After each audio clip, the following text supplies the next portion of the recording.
At first, nobody thought much of the headline. It scrolled across sports feeds like any other routine update, something you glance at and move on from. But then phones started buzzing in front offices. Group chats went silent. Conversations cut off mid-sentence. Because this wasn't just another headline. This wasn't a guest appearance or a one-off TV spot. This was official. Caitlin Clark had just signed a historic multi-year deal with NBC Universal. And the moment people realized what that meant, the temperature of the basketball world changed overnight. On the surface, it sounded simple, a player doing media work. Athletes appear on TV all the time. Big deal, right? Wrong. NBC didn't hire her for a quick interview or a seasonal cameo. They didn't treat her like a novelty. They locked her in for long-term, primetime segments, studio appearances, and consistent exposure. That's not for just any play. Okay, so this is kind of cool. I've said for a while that Caitlin Clark is kind of the new face of basketball, not just the WNBA or anything, and that applies to the NBA side. I mean, she's as famous as basically anybody, up there with LeBron James and Steph Curry and NBA legends like. And then it hit. This wasn't a side hustle. This was power. Once a player commands a national platform outside the league, everything changes.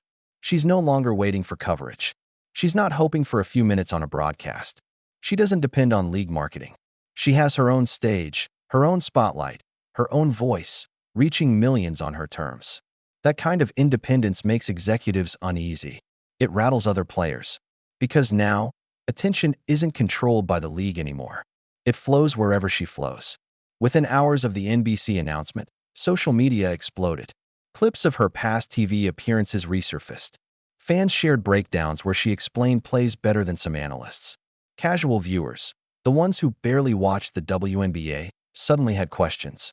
Wait, she signed with NBC? How big is this? Why her? And every time someone asked why her, the answer was clear, even if nobody said it out loud. People watch her. Ratings spike when she's on screen. Engagement soars when she speaks. She doesn't just play basketball, she pulls eyeballs. Special contributor for the broadcasts also. She will be joining the crew there. You see Maria Taylor, Carmelo Anthony, Vince Carter, Tracy McGrady.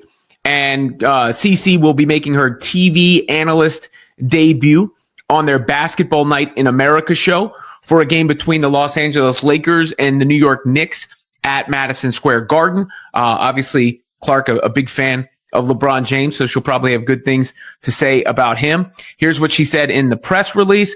I'm really excited to be part of the Basketball Night in America crew this season. Carmelo, Vince, and Tracy are legends of the game, and Maria is a true professional. It will be really Key numbers.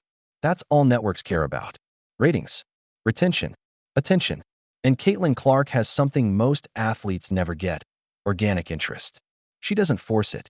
She doesn't chase headlines. She just shows up, prepares like a pro, talks basketball like a seasoned coach, and suddenly everyone is leaning in. When she breaks down a play, it feels effortless. When she explains strategy, casual fans understand instantly. That clarity is gold on TV. But while the fans were celebrating, inside league circles, the mood was very different.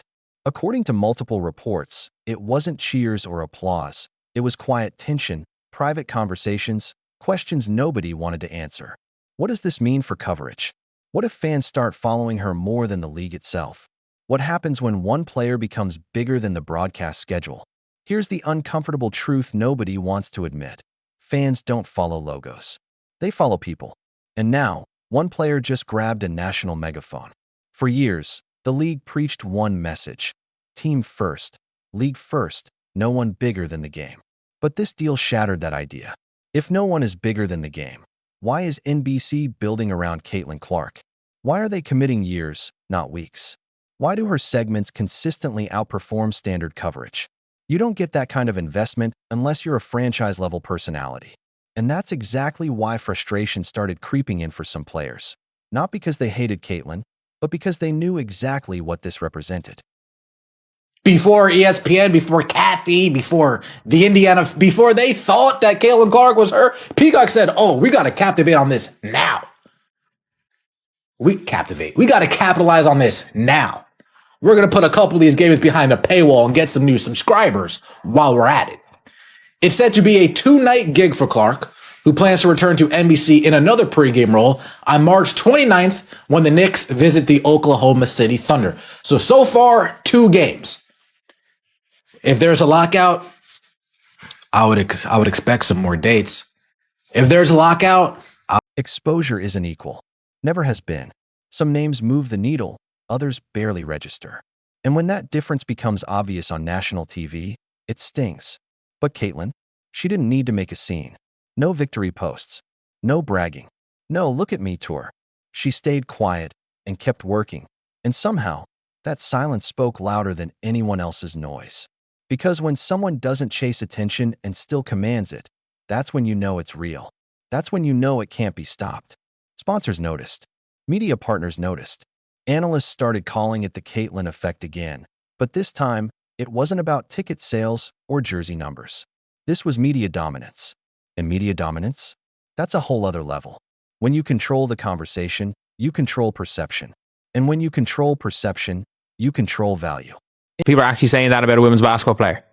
We're now going to be at the stage where it's like, oh yeah, you know, you've said it. You didn't say it about a women's. You can't say about that women's basketball player. Now that's racist.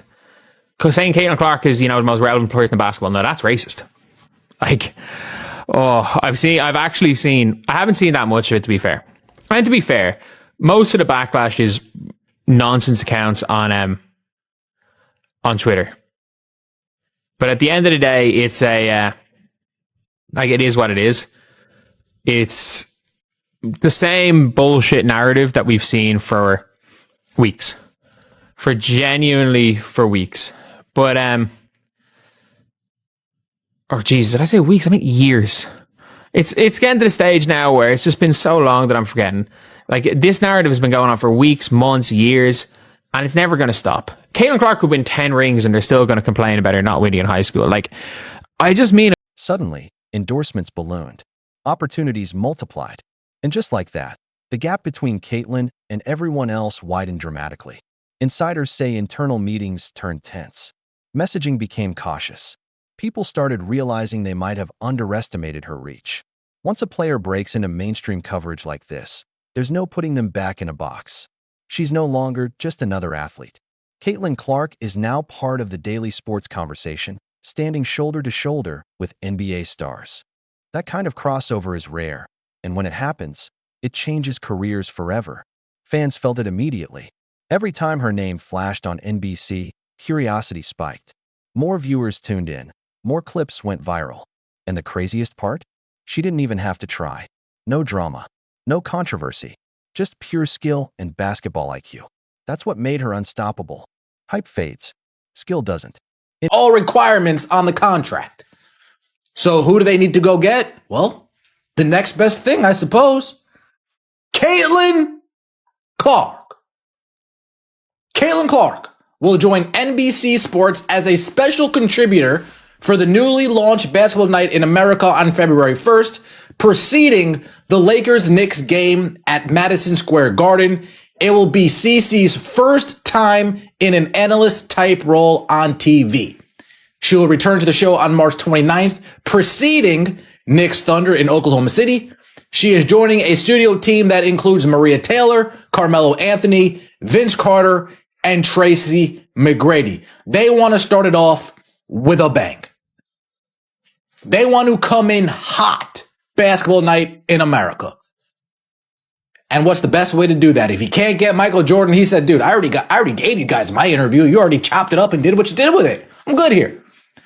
They go and get Caitlin Clark, making her debut as an analyst on TV.